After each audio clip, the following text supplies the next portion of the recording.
सूरज अपनी पूरी तपिश में जल रहा था। थर्ड एवेन्यू और आजादी स्ट्रीट के प्रतिच्छेदन स्थल पर डामर को एक तेज, आंखें चौंधिया देने वाली रोशनी से सराबोर कर रहा था। यह नगर का सबसे व्यस्त केंद्र था। मोटरों का निरंतर शोरगुल, विक्रेताओं की पुकारें और पथिकों के जल्दबाजी भरे चरण। इसी घमाघमी के मध्य अरुण आसीन था। वह मात्र 20 वर्ष का था, किंतु जन्मजात पैर के दोष के कारण उसका जीवन अधिकांश समवयस्कों से कहीं अधिक जटिल था। उसका कार्यालय एक नीची पुरानी स्टूल और एक छोटा लकड़ी का बक्सा था, जिसमें लॉटरी के टिकट करीने से व्यवस्थित थे। समीप ही एक निष्ठावान प्रहरी के भांति उसकी प्राचीन पर विश्वसनीय एल्यूमीनियम की बैसाखी खड़ी थी। इस तेजी से बदलते संसार में उसका एकमात्र भौतिक अवलंब। अरुण का मुख थका हुआ था, परंतु नयन आशा से दीप्त थे। वह भिक्षा नहीं मांगता था, वह श्रम करता था। प्रत्येक बिका हुआ टिकट उसे उसके परम लक्ष्य, प्रोग्रामिंग के उन्नत ऑनलाइन पाठ्यक्रम की शुल्क के और निकट ले जाता था। अकस्मात एक युवा युगल हंसते हुए उसके पास आया। आज हमारी वर्षगांठ है, अरुण, मुस्कुराते हुए। निश्चित रूप से महोदय, यह टिकट आपको न केवल विजय दिलाए, अपितु वर्षों का सुख भी प्रदान करे। यह ग्रहण करें। युवती, धन्यवाद अरुण, और आपको भी शुभकामनाएं। पुजालुस्ता, स्तांते। अरुण ने उनके सच्चे शब्दों से उत्पन्न हुई हार्दिकता का अनुभव किया। ऐसे क्षणों में उसे लगता था कि वह इस नगर का अभिन्न अंग है, न कि कोई भार।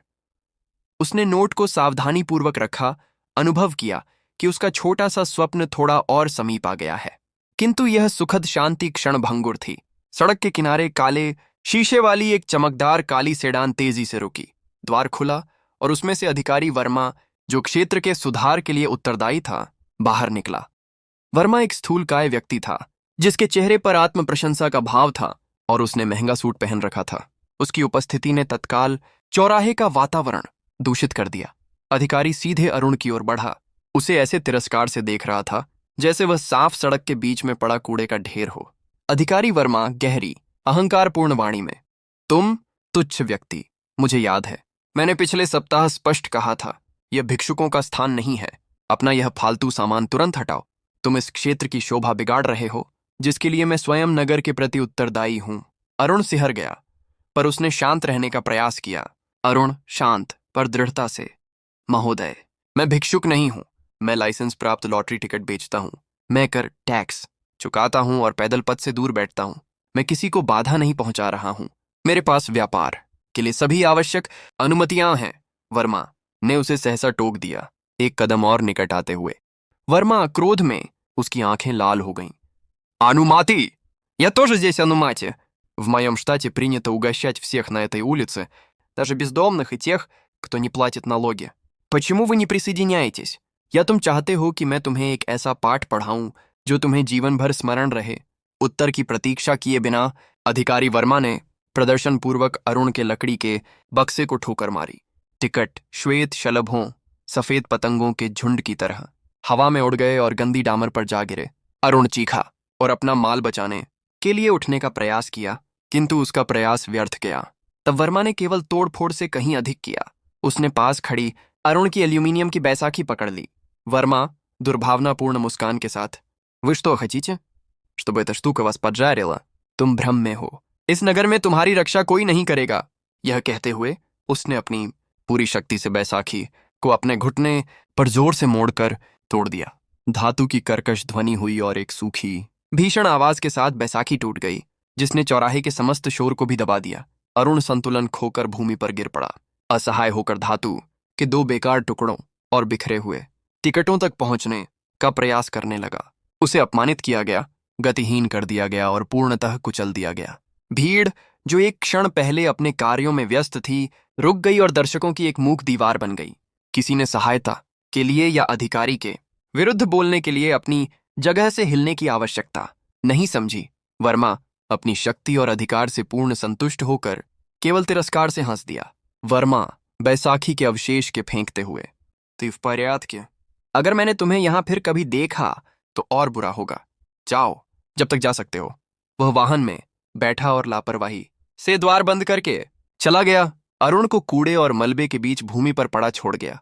अरुण अश्रुओं को रोकते हुए अपने हाथ में टूटी हुई मुड़ी हुई एल्यूमिनियम की छड़ को भींच रहा था। यह मात्र क्षति नहीं थी, यह उसके आत्मसम्मान पर प्रहार था और सबसे भयावह, उसके एकमात्र अवलंब का पूर्ण विनाश। देर शाम नगर को अपनी चादर में लपेट चुकी थी, परंतु अरुण के छोटे से आवाज में एक भारी दमघोंटू सन्नाटा छाया हुआ था। एक वृद्ध पड़ोसी ने अरुण को घर तक पहुंचने में सहायता की थी और उसे सोफे पर छोड़कर धीरे से चला गया था, यह न जानते हुए कि क्या कहे। अरुण लेटा था, अपनी टूटी हुई बैसाखी के 2 भागों को कसकर पकड़े हुए।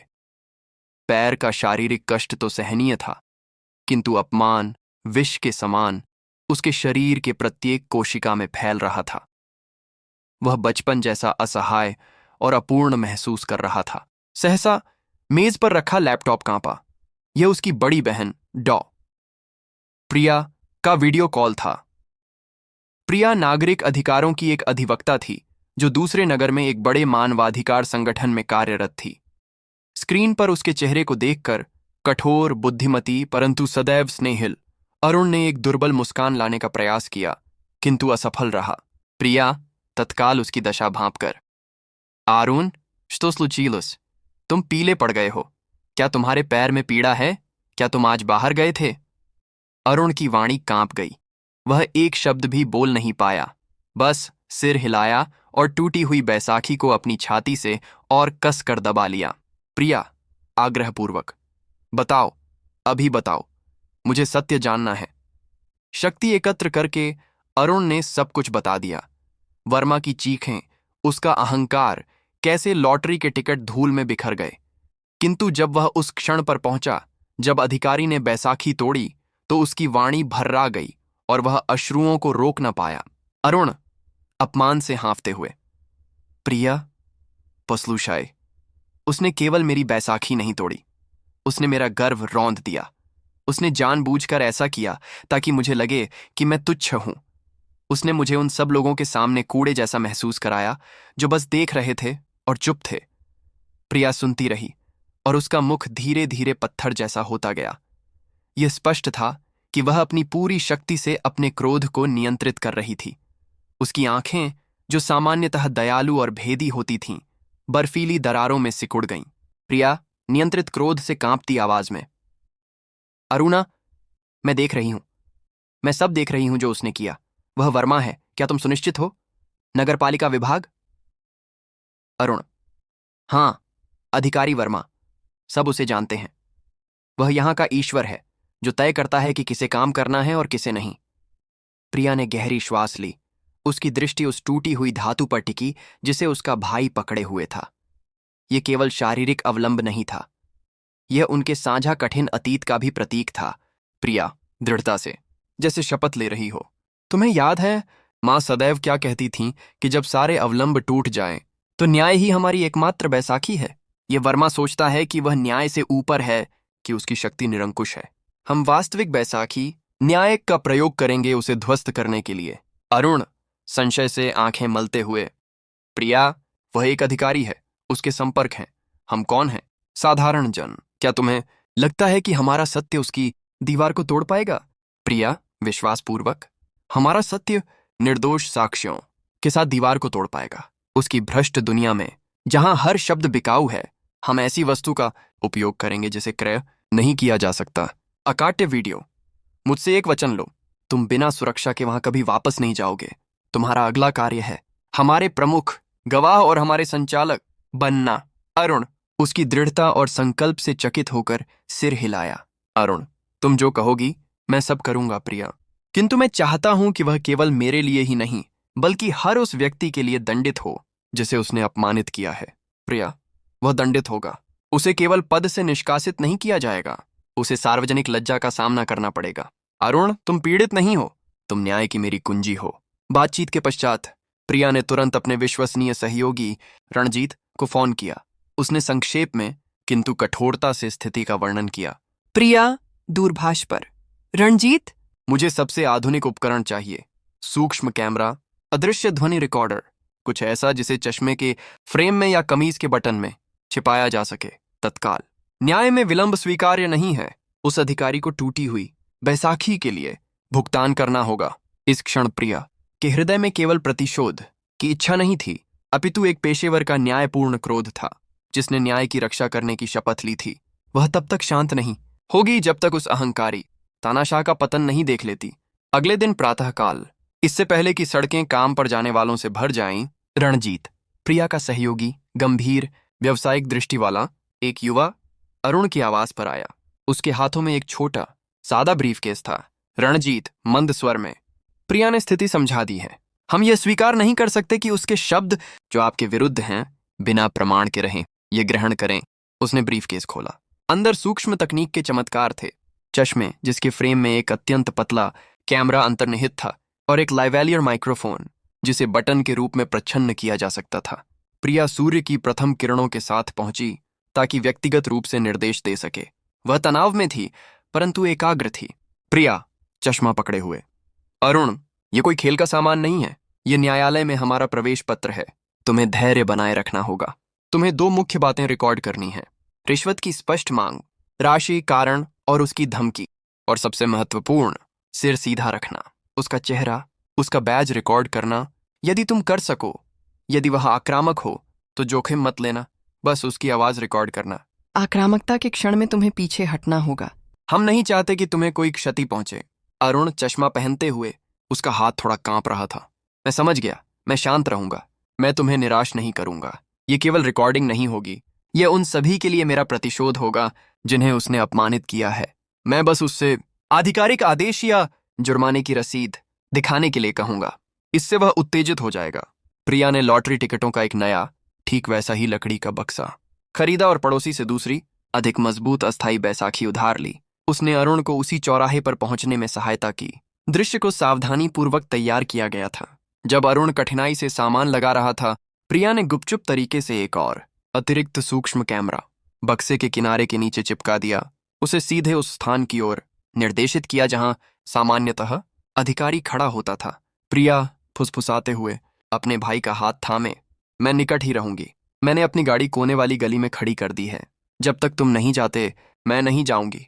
लेकिन जब तक वह हमें वह नहीं दे देता जो हमें चाहिए, उसके अपराध का साक्ष्य, मैं हस्तक्षेप नहीं कर पाऊंगी। तुम तैयार हो? अरुण, नगर की धूल भरी वायु में श्वास लेते हुए, तैयार हूं। प्रिया चली गई, किंतु उसकी गाड़ी निकट की गली में ही रुकी रही। अपनी निगरानी स्थल से उसने देखा कि अरुण ने चश्मे और बक्से पर रिकॉर्डिंग प्रारंभ कर दी थी। प्रतीक्षा का कष्टदायक समय शुरू हुआ। 1 घंटा व्यतीत हो गया। तनाव बढ़ता जा रहा था। अरुण ने अनुभव किया कि उसके कणपटी से पसीना बह रहा है, लेकिन उसने स्थिर रहने का प्रयास किया। उसने घड़ी देखी। प्रातः 7:45 बजे, वह समय जब वर्मा सामान्यतः अपनी भ्रष्ट गश्त करता था। उसका हृदय तेजी से धड़क रहा था। इस बार वह शिकार नहीं था, वह चारा था। लगभग 8 बजे चौराहे पर फिर से वही परिचित अशुभ मौन छा गया। फिर से काली सेडान दिखाई दी। अरुण तनाव में आ गया। उसकी उंगलियां अनजाने में चश्मे के फ्रेम को छू रही थीं, यह सुनिश्चित करने के लिए कि रिकॉर्डिंग चालू है। अधिकारी वर्मा गाड़ी से बाहर निकला और सड़क को ऐसे देखने लगा जैसे वह उसकी अपनी संपत्ति हो। उसकी दृष्टि तुरंत अरुण पर पड़ी। वर्मा का चेहरा क्रोध से विकृत हो गया। उसे केवल अनदेखा नहीं किया गया था, उसे तिरस्कृत किया गया था। तुम्हें क्या मानव की वाणी समझ नहीं आती, अपंग? कैसे किया मेरी चेतावनी के बाद तुमने वापस आने का साहस? तुम्हें लगता है कि मुझे तुम्हारी परवाह है? वह अरुण के पास आया और धमकी भरे अंदाज में उस पर झुक गया। अरुण प्रिया के निर्देशों का अनुसरण करते हुए सीधा बैठा रहा। अरुण शांत भाव से, लगभग एक ही सुर में, महोदय, मैं कानून का उल्लंघन नहीं कर रहा हूं। मैं बस अपनी आजीविका कमा रहा हूं। यदि आप मुझे नगरपालिका से कोई आधिकारिक आदेश या रसीद दिखाते हैं तो मैं जुर्माना भरने के लिए तैयार हूं। मैं इस देश का नागरिक हूं। वर्मा हंसा, किंतु उसकी हंसी में कठोरता थी। वह इस बात से नाराज था कि उसका अपमानजनक स्वर काम नहीं कर रहा था। वर्मा फुसफुसाते हुए सीधे अरुण के मुख के पास झुकते हुए, कैमरा उसे पूर्णतः रिकॉर्ड कर रहा था। आधिकारिक तौर पर तुम औपचारिकता चाहते हो। मेरा खजाना ही आधिकारिक जुर्माना है। यह मेरे मानसिक तनाव और इस बात का मुआवजा है कि तुम मेरी सड़क को गंदा कर रहे हो। अरुण कांपते हुए किंतु दृढ़ता से, महोदय, मैं रसीद के बिना आपको धन नहीं दे सकता। 5,000 रुपये मेरी महीने भर की पूरी आय है। जबरन वसूली एक अपराध है। वर्मा ने अपना संयम खो दिया। उसे उपदेश सुनने की आदत नहीं थी। उसे यह आदत नहीं थी कि ऐसे लोग न्याय की बात करें। अगर तुमने धन नहीं दिया तो मैं केवल तुम्हारी ठेली नहीं तोड़ूंगा, मैं तुम्हें इस मार्ग से गायब करवा दूंगा। यही होता है उनके साथ जो मेरा विरोध करते हैं। उसने अरुण को तेजी से धक्का दिया, जिससे वह अपनी बैसाखी पर लड़खड़ा गया। कैमरा हिंसा रिकॉर्ड करता है। फिर उसने लॉटरी टिकटों का नया बक्सा गिरा दिया, लेकिन वह रुक गया। उसने फिर से बैसाखी नहीं तोड़ी। वह केवल यह दिखाना चाहता था कि उसकी शक्ति निरंकुश है। वर्मा डामर पर थूकते हुए, विचार कर लो, कल मैं या तो धन लेने आऊंगा या तुम्हारी जगह लेने, चुन लो। अधिकारी अपनी निर्दोषता के प्रति आश्वस्त होकर मुड़ा और चला गया। अरुण अपनी अस्थायी बैसाखी पकड़े हुए राहत के साथ रिकॉर्डिंग बंद कर दी। उसके पास सब कुछ था। वर्मा का मुख, रिश्वत की मांग, 5,000 रुपए, धमकी और शारीरिक हिंसा का प्रमाण। वह लंगड़ाते हुए चला गया, तेजी से उस चौराहे से दूर होता गया जहां प्रिया उसका प्रतीक्षा कर रही थी। वह शारीरिक रूप से थका हुआ महसूस कर रहा था, लेकिन उसके भीतर एक ज्वाला धधक रही थी, प्रतिशोध की ज्वाला, अकाट्य, स्पष्ट साक्ष्य से समर्थित। उसी दिन दोपहर में प्रिया और अरुण अभियोजन कार्यालय के सख्त संगमरमर के भवन में पहुंचे। वे प्रिया के गुरु सर्वोच्च अभियोजक सिंह से भेंट करने में सफल रहे, जो अपनी ईमानदारी और विशाल प्रभाव के लिए जाने जाते थे। एक विशाल राजकीय प्रतीकों से सुसज्जित कक्ष में तनावपूर्ण मौन था। अभियोजक सिंह, तीक्ष्ण दृष्टि वाले एक गंभीर व्यक्ति, ने प्रिया को ध्यान से सुना। अरुण उनके बगल में बैठा था, अपने हाथों में वही वर्मा द्वारा तोड़ी गई एल्यूमिनियम की बैसाखी पकड़े हुए। प्रिया मेज पर फ्लैश ड्राइव रखते हुए और टूटी हुई बैसाखी दिखाते हुए, महोदय, ये रहे हमारे प्रमाण। ये वीडियो है और यह उसके अपराध का प्रतीक है। वर्मा ने धन से शुरुआत नहीं की थी। उसने मेरे भाई के एकमात्र शारीरिक अवलंब को तोड़कर शुरुआत की थी। ये केवल भ्रष्टाचार नहीं है, ये कमजोर को अपमानित करने के उद्देश्य से शक्ति का दुरुपयोग है। अभियोजक सिंह भौहें चढ़ाते हुए, प्रिया, तुम जानती हो कि हम सीधे न्यायालय में छिपे हुए कैमरे से बनाए गए वीडियो के साथ नहीं जा सकते।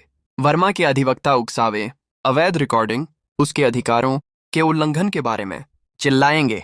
वह एक अधिकारी है, उसके संपर्क किसी भी मामले को दबा सकते हैं। उन्होंने वीडियो चालू किया। कक्ष में वर्मा की भारी आवाज गूंजी, जो 5,000 रुपये की मांग कर रहा था। जब वर्मा झुका और अरुण को धमकाने लगा, तो अभियोजक सिंह का मुख भावहीन हो गया। अभियोजक सिंह वीडियो बंद करते हुए और गहरी श्वास लेते हुए, वीडियो एकदम साफ है, आवाज मुख्य राशि। ये जबरन वसूली, धमकी और हमले का प्रमाण है, किंतु बचाव पक्ष जोर देगा कि यह छेड़छाड़ है। उन्हें बस संदेह उत्पन्न करना है। प्रिया दृढ़ता से उनकी आंखों में देखते हुए, इसीलिए मैं यहां हूं। हम केवल वाद दायर नहीं कर रहे हैं, हम सत्य प्रस्तुत कर रहे हैं। मैं वीडियो की प्रामाणिकता पर किसी भी संदेह को दूर करने के लिए तत्काल आधिकारिक आपराधिक विशेषज्ञता विश्लेषण की मांग करती हूं। और महोदय, कृपया केवल उसे दंडित न करें, उसे उजागर करें, इस मामले को सार्वजनिक करें। प्रिया ने मेज पर एक रिपोर्ट रखी, जिसे उसने अरुण के साथ मिलकर बनाया था, जिसमें दोनों घटनाओं का विस्तृत विवरण था। अरुण हस्तक्षेप करते हुए, पहली बार अभियोजक से बात करते हुए, महोदय, ज़चम विज़ले तो सुम को उसने इसे तोड़ा क्योंकि वह जानता था कि मैं भाग नहीं पाऊंगा। उसे विश्वास था कि कोई उसे दोषी नहीं ठहराएगा। यदि आप उसे सार्वजनिक रूप से दंडित नहीं करते हैं, तो वह बस ऐसा ही करता रहेगा।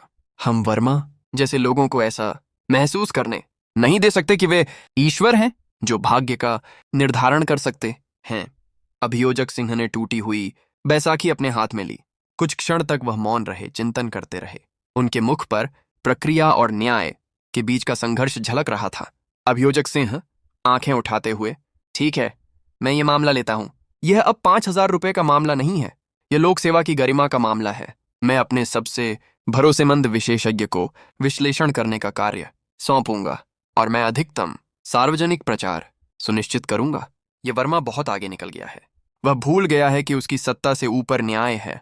उन्होंने अपने सचिव को निर्देश दिए, वीडियो को तुरंत आपराधिक विशेषज्ञता के लिए भेजें और वर्मा की गिरफ्तारी के लिए न्यायिक आदेश प्राप्त करने हेतु सभी दस्तावेज तैयार करें। प्रिया और अरुण भारी मन से चले गए। वे जानते थे कि अब जब मामला अभियोजक सिंह के हाथों में था, तो यह आगे बढ़ेगा, किंतु विजय अभी भी दूर थी।